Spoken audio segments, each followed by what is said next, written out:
1946, New York City. A man in a brown suit buys a hot dog for just a nickel. Same man, same suit, same job, same diligent savings account. By 1974, he needed 8 times more money to buy that same hot dog. Nobody robbed him. Nobody changed the law. It just happened. Silently, politely, democratically, and over decades. And while it was happening to him, somebody else got very, very rich.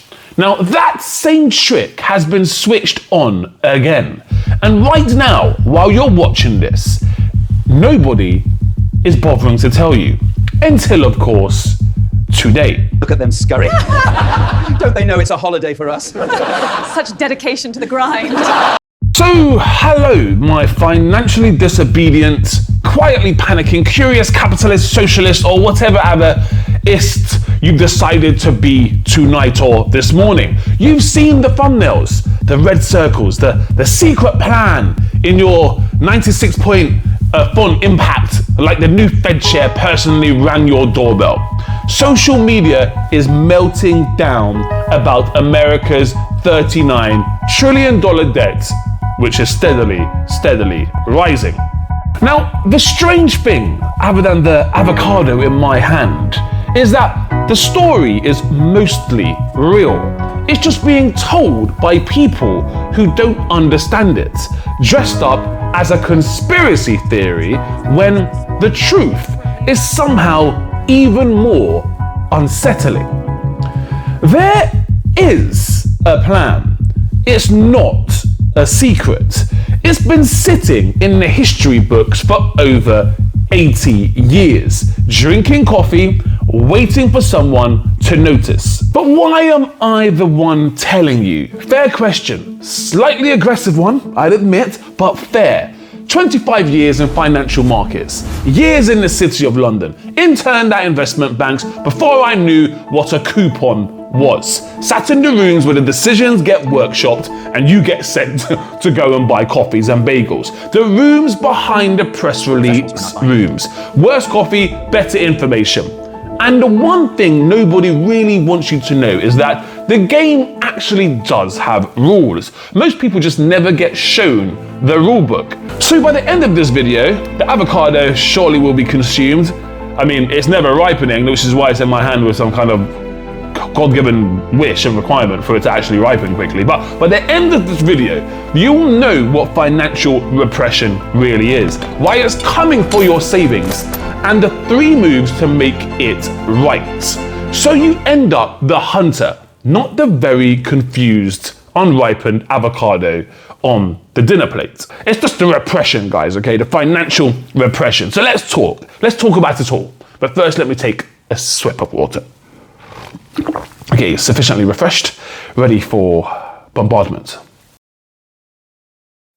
Have you ever stood in a supermarket holding a bag of pasta, wondering why on earth the pasta started costing so much? Or looked at your salary, bigger than 5 years ago, thank goodness, and thought, why does this actually feel smaller? Or my favorite one, you opened up a savings account, seen a year's interest, and laughed out loud. That slightly hysterical, unhinged, what is happening to my life type of laugh. That's not bad luck. That's not the supermarket. I mean, sometimes it is. That, my friend, is the repression. And once you see it, you can never unsee it, nor should you want to.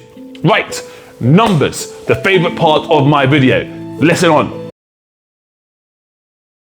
39 trillion of the numbers. $39 trillion specifically. That's so big, it's meaningless. Your brain hears it, goes a lot, and thinks about lunch. So let's actually feel it. 39 trillion. If you spent $1 every second from the birth of Jesus, no breaks, no weekends, off for the resurrection or anything like that, or the renewal, you can see that I didn't go to Bible study class, you'd still be hundreds of billions of dollars short of a single trillion. And America owes 39 trillion of them. Good luck looking for Jesus. It's a truly come to Jesus moment.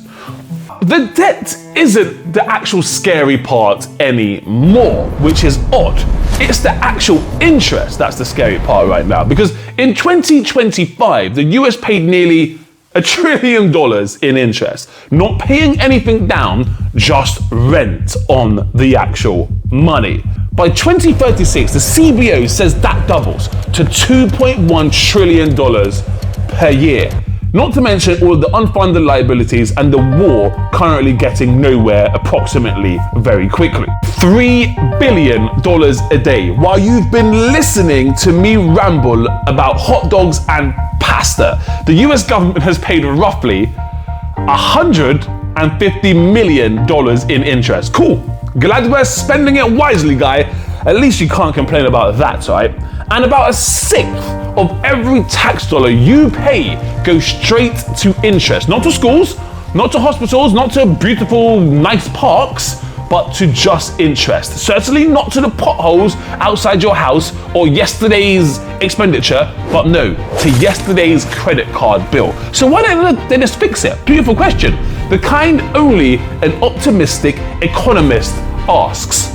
But before I tell you why the obvious fixes don't work, let me tell you when I genuinely understood what was actually going on. Because once you actually fix it, then the next 5 minutes gets a lot more uncomfortable. Imagine this, a junior analyst in the city, fresh shoot, slightly too much aftershave, the cockiness of someone who'd read 3 books on monetary policy. I worked under a senior trader, 30 years on the desk with the divorces and the wrinkles to prove it. Same chipped mug every single morning. Opinions about bond yields, the way most people have opinions about football. Really smart bloke, smelt of coffee, and a little bit of garlic. But anyway, I was asking him, and now I realize extremely annoying questions about why the government didn't just fix the debt, just legislate it away, just do something. He genuinely looked at me like I was a naive maniac, and maybe I was, but more pertinently, his look revealed something else.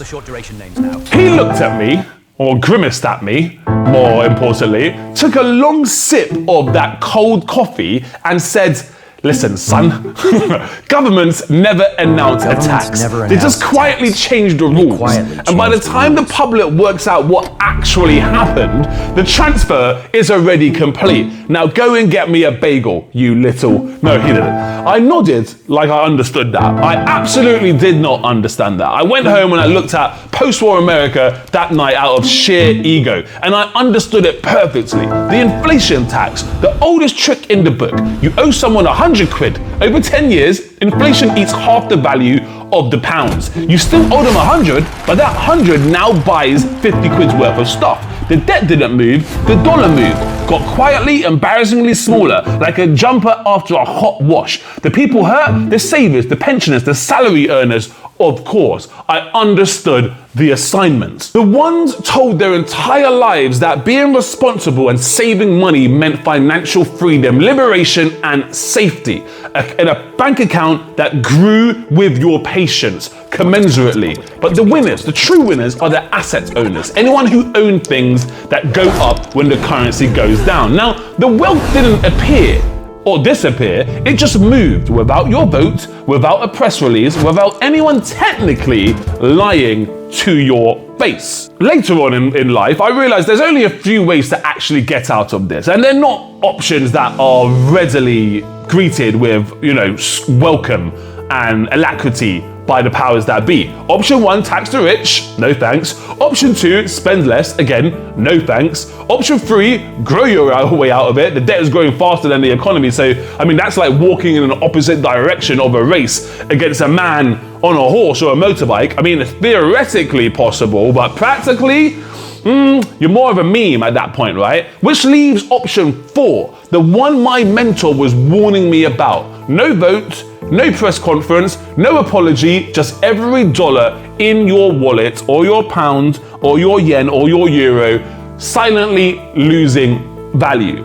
Worth less in common parlance. Now, right, I know what you came here for. You came here for Kevin Warsh, currently being treated online as either a financial messiah, a Trump puppet, or a wizard. He is none of those things though. He's a 60-something-year-old centimillionaire with an expensive suit and a very specific economic philosophy. So yeah, I mean, like, one of the guys, right? One of the guys. Definitely gonna do what's right by me and you and us. Now, what's true is this. He's been confirmed as the 11th chair of the Federal Reserve on May 13, 2026. 54 to 45, which is the most divisive Federal Reserve vote in history. He has publicly said that the Fed has a bloated balance sheet. He's used the phrase regime change to describe what he wants to do. And he said this on C-SPAN in front of the Senate on a Tuesday. Apparently this counts as a secret nowadays. The internet is a magical place, I guess, where words are dialectic and have opposite meanings. His first FOMC meeting as chair is June the 16th. Trump, meanwhile, has been publicly nagging the Fed for lower rates for 2 years with the patience of a man whose Uber has been 3 minutes away for 40 minutes. Now, whether Warsh complies, resists, or quietly does both somehow, that's the actual interesting question. But here's what all those ring-lit viral videos miss. Warsh is only one of 12 voters on the FOMC. One of 12. Enormously influential, of course, but by no means a Trumpian king. The idea that he flips a switch and ripens my avocado is absolute hogwash and for the birds, okay? The idea he can flip that switch and drop rates to 2.7% on a Tuesday, it's never works like that, and it's never going to work like that. And anyone selling you a guaranteed date is also selling you a course or an island on the moon. The AI solves inflation angle is what he's big about. Speculation in a trench coat. AI has enormous energy demands, inflationary. If it replaces 10 million jobs in the government, write stimulus checks, also inflationary. Saying AI will solve inflation is like saying a tornado will solve your messy garden. Technically, yes, probably not how you wanted it to go down though. I mean, so what's the actual honest version? The speed is wrong. Not switching, flipping directions in June, a slow, deliberate drift over the next decade into a specific kind of environment. And that environment has a name. The Repression. It's not a metaphor, it's a technical term. Now, financial repression is when a government engineers the situation where interest rates are kept below the rate of inflation. Deliberately does that for years. But what does that mean? Well, let me use an analogy. After World War II, the Fed literally pegged interest rates low from 1942 to 1951. They pegged them, literally. Banks were forced by regulation to hold those government bonds. They had to buy them. Legal caps on how much your savings could earn, that was also to boot. The whole system designed to make the government's debt far cheaper to carry by making your money progressively worth less. Does it sound familiar? Anything? Ringing any of those bells in your cranium right now? Well, it should, because right now, 2026, a president publicly hounding the Fed for lower rates, a new Fed chair openly talking about regime change, a debt burden that requires the dollar to lose value for the maths to actually work. And the bonus round, boys and coin, is the stable coin legislation moving through Congress requires issuers to hold US government bonds, which essentially means, now let me check my notes, well, it means financial institutions being directly directed by law to hold government debt. And ingredient 2 of the 1946 playbook is on the way, and it's running in 2026 with the lights on while everyone argues about who's going on Joe Rogan next. Now that's not conspiracy, it's arithmetic with a slightly aggressive avocado-shaped grudge. I've got the ring light, but I'm not one of those guys who doesn't give you any of the solutions. So now let's do a quick fire round on these solutions. Tactical, swift, stealthy. 3 moves, pay attention, boys and girls. Move 1, stop measuring your money in money. It sounds insane, but stay with me. When you look at your bank balance and the number looks fine, stop feeling fine. The point is not the number. The point is what it can buy. Because if inflation runs 3% a year silently, the number goes up, your buying power goes down by that 3%. The financial equivalent of being thanked while being mugged politely. Your enemy isn't a market crash, because crashes are loud. Your enemy is the slow erosion. Okay, number 2, you need to own things. I don't mean from a materialistic anti-Buddhist stance. I mean from learning the lessons of 1946. Winners, they own productive assets. Things that hold real value when currency doesn't. High quality stocks, especially when they're priced in an ever decreasing denominator. And what about number 3? Hard assets, gold, silver, which has gone from grandmother's cutlery drawer to one of the most fought over industrial commodities on the planet. So let's wind it up and bring it home. I mean, debt is real. 39 trillion billion.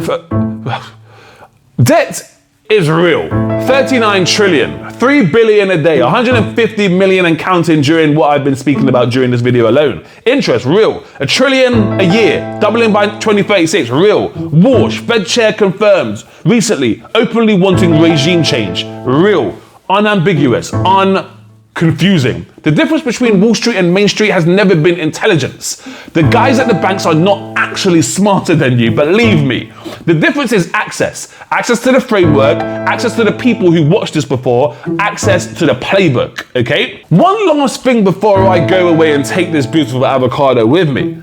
The people who understood financial repression in 1946 didn't tweet about it. They didn't make videos, obviously. They just positioned it quietly, methodically. And 33 years later, their grandchildren were asking how the family ended up so ungodly comfortable. You have the information now. The question is whether you use it or whether in 2056 your grandkids ask you the same question. Grandfather, what did you do in the war? No, not like that, but it's not financial advice, okay? I'm a man who spent many years in markets, watched the playbook, got used to it once, got steamrolled by a few times, and now I'm advising you, but I'm contractually obligated to say that this is not financial advice, okay? So bye for now. Ciao. Like, share, and subscribe, or I don't know, or don't. But I wish you did.